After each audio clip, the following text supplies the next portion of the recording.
år gamle, og vi havde lige sådan fundet hinanden, og følte egentlig, at vi kunne sådan nærmest alt sammen.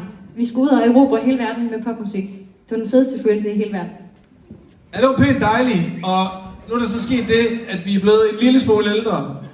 Det er ikke meget, det er meget, meget lidt. Det er sjovt egentlig, fordi vi startede det her band for 18 år siden. Ikke?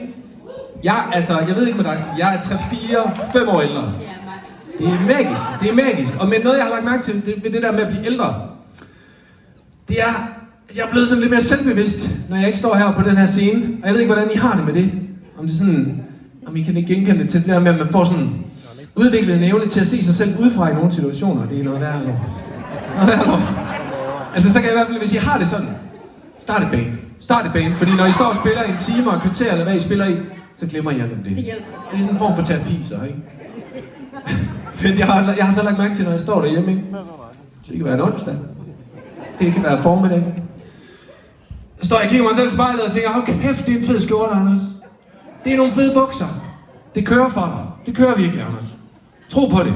Og så kommer jeg ud på gaden, ikke? Og så møder jeg en eller anden irriterende 17, 18, 19-årig.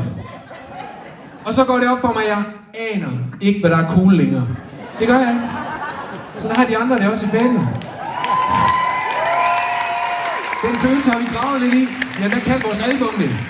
Men lige her, der kommer en sang med den titel. På engelsk dog, ikke? Altså.